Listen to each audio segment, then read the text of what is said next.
Alright everybody, you've surely seen the news already, so I'll spare you the obvious details. We can definitively say now that the game has officially been changed. Old prediction methods are now obsolete, and what other choice did Nintendo reasonably have, I guess? They weren't going to out-content Mario Kart 8 Deluxe from the jump, and yet they needed a new Mario Kart to dazzle as a launch title, and they might have just found a way. So it appears to me that we're going to have 32 tracks again at launch at least, just like the last few games. This isn't definitive as of now, and I know this might be a little bit of a hype killer for some even, but the math would make sense for it. This wasn't something I immediately felt though when watching, and I bet most of you didn't either, but all I could focus on was how cool it looked, the new style, and well, the world. And this world is going to be our key to trying to uncover what the rest of the game might be hiding, and it felt really big at first, and it appears that while there are limited course icons on the map, that the transitions between the courses might actually play into why it feels so grandiose and huge. Because realistically speaking, there's only 29 icons. Let's try identifying everything that we saw and matching them to these icons. So luckily for us, things start off pretty easy because they showed us the first few cups. The first cup looks like your standard mushroom cup with 4 new courses, all of which can be seen connected on the map to the right. And if we were to pull up the big map at large, we can see that they all fit into a corner as well.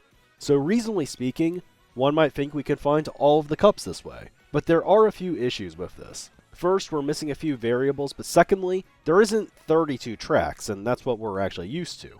But it also isn't 28. This is notable because it actually appears that there's only 7 cups on the screen to start things off. But moving on, we get to the Flower Cup, and immediately we can see all the guidelines have been shattered. Traditionally a cup containing all new courses, this Flower Cup is bringing back only retro tracks. And well, we've got some interesting selections. 2 tracks, Desert Hills and Airship Fortress, both of which originated from Mario Kart DS, are returning as a retro track for the second time here. And Desert Hills actually opened up the Flower Cup 2 back in Mario Kart DS, funnily enough. Now, it's not particularly surprising to see Airship Fortress return, as a track that many people wanted to see after it missed the cut in Mario Kart 8 Deluxe's Booster Pass. But with that said, Desert Hills returning a second time comes across as a bit surprising. Both of these tracks being in the same cup also breaks an ages-old precedent of returning tracks from the same game never being in the same cup. But also worth noting is that all the old game prefixes seem to be absent entirely in this game too. That in particular is notable because it is, well, a new change. We also see Shy Guy Bazaar here from Mario Kart 7, which acts as a really good fit for, well, a distinct part of a desert-themed world. But perhaps most notable is the addition of N64 Wario Stadium, the last N64 track that had never been remade before. It feels like this track being added feels very deliberate, especially after a decade of its DS counterpart being in Mario Kart 8. They definitely could have moved on from the Wario Stadium path for a while, but they chose not to. And it makes me feel as if getting to every track eventually still does actually matter to Nintendo. Realistically speaking, if all the guidelines really shattered, they could have picked any track. But they did decide to go with a course that everybody had been mocking to the next Mario Kart game for well over a decade, so here it is. But I think what makes this crazy is that since Mario Kart DS came out, this track had to wait over twice as long as every other Mario Kart 64 course to finally return in the game. So congrats on joining every other track in the series in the 21st century, man. Well deserved. Now with both of these cups considered, most of the westmost part of the screen seems to be covered. The Star Cup, however, takes us across the map to the northeast portion. This cup did not go back to all new courses or stay with all retro courses, and instead, it does a bit of a split. DK Pass returning also feels somewhat surprising, given that we now have an all-new Donkey Kong track in the Mushroom Cup, but like Desert Hills, it too returns for the second time since Mario Kart DS and also assumes its original post at the beginning of the Star Cup. Following that up is another icy track that seems similar in vibes to Rosalina's Ice World, and then there's Sky High Sundae, the only track we've seen thus far originating from Mario Kart 8 Deluxe or Tour. Traditionally, the most recent games have always had relatively large proportions of returning tracks in the games that come right after them, so this is a sharp contrast thus far. I feel as if Mario Kart 8's era lasted so long that Nintendo just kinda sees it as more sensible to include tracks that returned in Mario Kart Wii U 7 than ones that debuted in Mario Kart 8 at this point. Because in a sense, the original Mario Kart 8 tracks won the lottery in how long they were really relevant. Sky High Sundae, a track that released in late 2022, actually kind of fits the timeline of what we formerly referred to as priority retros better than the original Mario Kart 8 tracks, as games in the series used to come out every 3 years or so. But hey, maybe I'm just early and we'll see some Wii U tracks appear later on. Of course, though, what's also interesting to note in the trailer is we really didn't see any signs of anti-gravity anywhere. If I'm not mistaken, there's some flying vehicles as well as some hovercrafts, and that kind of changes some course design also. But perhaps that brings up some complexity in adding many of the original Mario Kart 8 courses as well. So it'll definitely be interesting to see what they do with Wario Shipyard, a track that is notorious for its underwater sections. Now, the huge Wario Coliseum fan of me kind of hates to see this, as with it in Wario Stadium, the odds drop to nearly zero for Coliseum, perhaps even as a DLC track. But the Wario Shipyard enjoyer in me also is pretty pumped to see this. I think it's a really quality track with a very cool theme, and it really made the most of the underwater driving mechanics back in Mario Kart 7. But anyway, here's the new map update with the Star Cup.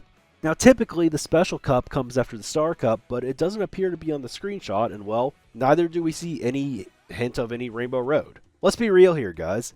There's definitely going to be a Special Cup, and there's definitely going to be at least a new Rainbow Road somewhere. Perhaps it's just unlockable, and as a track that's in space, it has a kind of a special sky level thing written all over it, but I think they are deliberately not showing us what it looks like, so they can do it later, and they might have found a clever way to do that. Besides, they can't really show us, well, everything on day one, of course, and I feel like they showed us so much today. But I do question, how much can they feasibly hide when showing us really like a full game map? Well, Rainbow Road just might be its only option then, because perhaps it just is, towering above the whole map.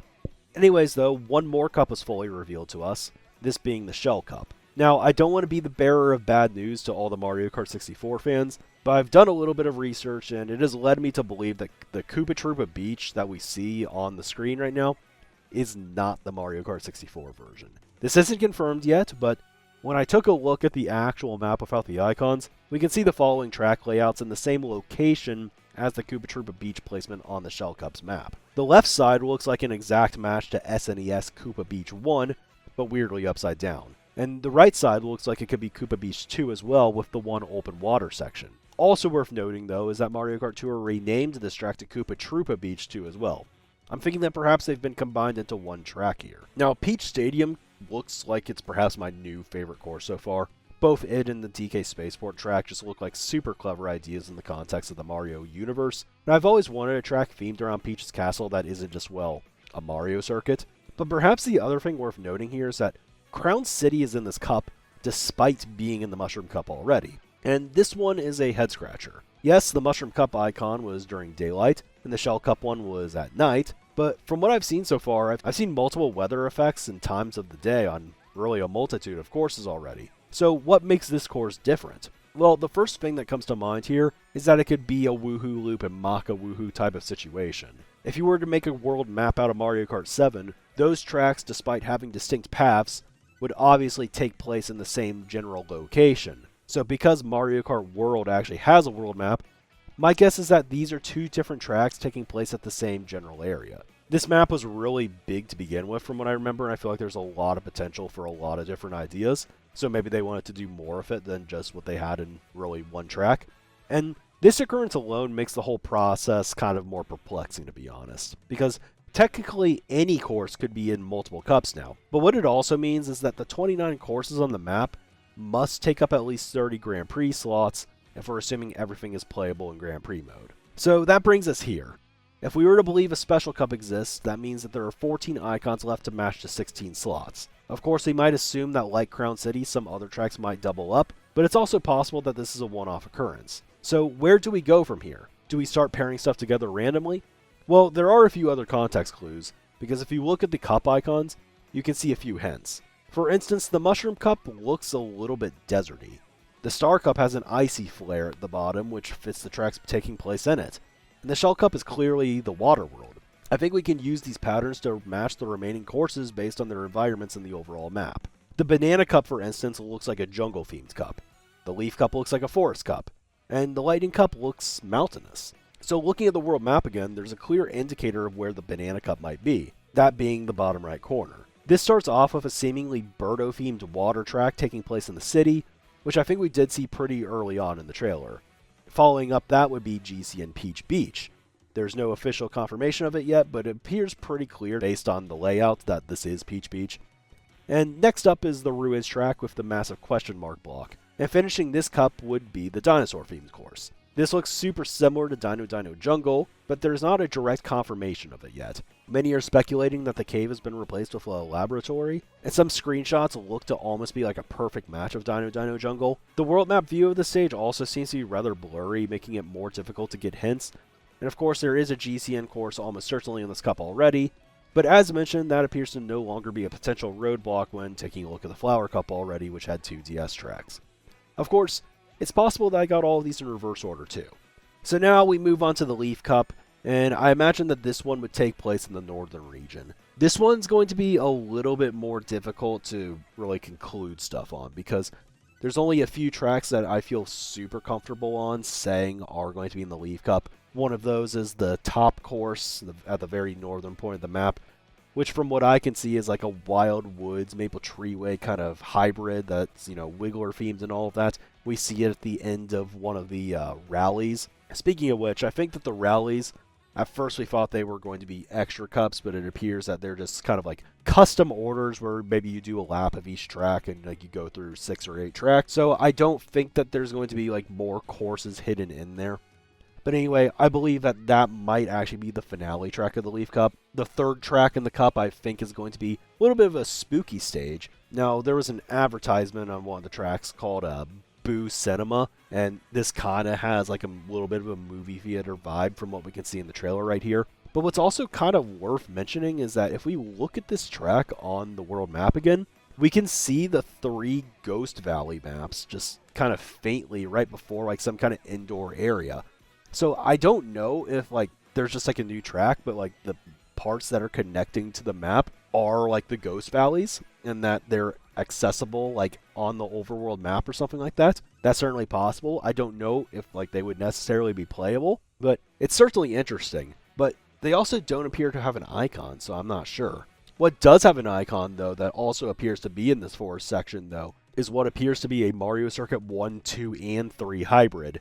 And this one just is brutal for the Mario Circuit 4 fans if true. So I don't know exactly how this is going to work. Maybe each course is 1 lap, for instance. But I am inclined to believe that this is going to be a Grand Prix mode track because it specifically has, a map. And that might be the difference between it and the Ghost Valley references that we saw. As mentioned earlier when we talked about Cuba Beach, those also were attached to, an icon on the map. And that's kind of what I'm going off of right now. And to round out the Leaf Cup, I mean, there's a lot of potential options. It could be that one track kind of southeast of the Mario Circuit hybrid map. That would be the course that introduced us to our beloved cow riding a jukebox. It almost weirdly reminds me of like the Wii Play map with, like Charge playing in the background. And I don't know if it's just because there's a cow on it in a racing, kind of setting. But outside of like, kind of the dirt road, you gotta have like this little highway looking thing that kind of looks a little bit like Shroom Ridge. You got some dash rings in the air as well. That could be a potential contender for it. But I think also Moo Moo Meadows kind of feels like it might be just like a fit to start out the cup as well. I don't know if it's just like the stigma that I feel like Mushroom Cup courses don't belong in the Lightning Cup because that's what would happen if we don't put Moo Moo Meadows here, I guess. Even if it seems pretty clear that we're breaking like the whole difficulty standards now that we used to have when arranging cups and all of that. But I guess if I had to guess, I'd put Moo Moo Meadows at the beginning of the cup, but I don't feel great about this one. So this leaves us with 6 remaining courses for the Lightning Cup and then what I think is going to be the Special Cup. So here's a theory. The Lightning Cup is kind of weird because I said earlier it feels a little bit mountainous, but I'm not certain if that means the top left part. And realistically speaking, I feel like the Bowser's Castle level is going to be in the Special Cup. Just that's kind of been what the standard is. And I just can't see Rainbow Road like randomly following up just like random tracks like in the middle of the map. That's just me. So what I think is going to happen is the 4 tracks surrounding Moo Moo Meadows kind of boxing it in where Moo Moo Meadows is like the center of the square. Maybe that's just the Lightning Cup. I don't know what the order would be. That would of course include, that one level that kind of looks a little bit like Ninja Hideaway, but we've seen it from the daytime angle. The course I spoke about earlier where we saw the cow introduced with the road. A level that appears to show the Choco Island tracks on the map. At the very least, I can see Choco Island 2 clearly here, but maybe even Choco Island 1 to the right also, which has admittedly a little bit stranger of a shape. I think I see both of them. A friend in my server even pointed out that this might even be Choco Mountain based on what the icon kind of shows us, and I can kind of see the beginning of it worked out, but obviously if it were to be, it would be kind of remade entirely again, which would be kind of weird after it just got remade in Tour to have like that kind of corridor inside section. But I'm not ruling it out entirely. And of course, Toad's Factory would be here too. I guess Toad's Factory was also Mushroom Cup Trek that I would be hypothetically putting in the final Lightning Cup, but again, it was at least kind of like a course finale. It's got some aura, you know, it's a big deal track. I feel like it would be kind of a fitting conclusion in a sense. But if we were to go that route, and again, I'm pretty unconfident about it up to this point, I feel pretty decent about the Banana Cup, what some of the Leaf Cup tracks are going to be. But this part is especially, you know, confusing. But if we were to go that route, we would have two courses on the top left part of the map, cupless in a sense. One appears to be kind of like a desert theme track with bones everywhere. Maybe it's a little bit of like a Dark World reference or something like that, taking place nearby Bowser's Castle. I know this seems to be very influenced by the Mario movie, of course. And of course, Bowser's Castle would be there as well. But then we would have two courses remaining. And one might say, like, well, could something double up like, you know, Crown City? And I think it's possible, but if I had to guess, I mean, maybe it could be Airship Fortress. It feels like a track that should probably be nearby Bowser's Castle. And again, Airship Fortress would kind of make sense too, like being like a mid-boss kind of level in the Flower Cup. That's kind of what airships are in Mario 3 if you really think about it. And the website even kind of shows like a daytime version of it, but again, we've seen variations of multiple tracks at this point, not just it and Crown City. But if I'm being honest, Airship Fortress being in this game but not like attached to like some kind of Bowser themed area feels a little suspect to me. And what I've thought about is that one thing has been lacking in this whole picture that has like really no sort of explanation, and that is that there's just zero GBA tracks or tracks that originate in Super Circuit. And I wonder, maybe it means that GBA Rainbow Road could get a nod after all. Maybe it could be the Rainbow Road before the Rainbow Road, and obviously that would be kind of weird, but maybe we have the first half of the cup, which is Bowser themed, and perhaps the ending could be Rainbow Road themed. I know that GBA Rainbow Road has Bowser's Castle kind of outside next door, which is kind of a fun little quirk there. Maybe it could work as some kind of teleport thing. Obviously, this kind of feels like a little bit of a reach, but you never know. But the reason why I bring it up is not just that GBA Rainbow Road would be the only GBA track, but because there's only really 30 slots. So unless we want to assume that one of these tracks on the map appears twice like Crown City, this is my best bet. It would be a clever way to perhaps, you know, continue the trend of the next Rainbow Road up in the series. And I know in recent times I've even said that I started to doubt that GBA Rainbow Road would appear. And that was kind of seen as blasphemous for a while. But now that Rainbow Road is like very suspiciously off the map, it feels like there is this one extra slot that's unaccounted for, assuming we are going to get the Rainbow Road. And we've been used to having a new Rainbow Road and a retro Rainbow Road in our games for a while now. So am I crazy? I don't really think I am. But anyway, I think I'm going to leave it at that today. There's plenty to talk about. I'll definitely get to some further discussions later. Maybe we'll talk about characters at some point, but I think most people have been, you know, pretty up to date on that. It appears that a lot of people have confirmed more than 50 characters, so there's that. I saw rumblings that Baby Park actually is in the game and attached to Peach Beach. When looking at a different view of Peach Beach, though, it feels like maybe just like some buildings in the background could be giving that illusion, but it's a fun theory considering the tracks were right next to each other in Double Dash. But I think this is what I'm going to leave this video as right now. Obviously, I don't have all the answers, but if there were to be more than 32, I don't know exactly where they would go. And maybe perhaps we'll get some islands as DLC, funnily enough. Ways to, you know, kind of travel to different parts. Maybe Sunshine Airport will be that reveal where you can go somewhere else in the world if you, like, you know, take a flight over to, like, a DLC island. I don't know. I'm just throwing darts at the wall. But I guess in this new era, I'm just going to have to get comfortable with being uncomfortable with my predictions. So if you guys have any crazy theories, some thoughts, what you want to see, feel free to leave those messages in the comments. I'll make sure to read them, and I guess we'll see you with more stuff once we learn more. Thanks for watching, guys, and you have a good rest of your day.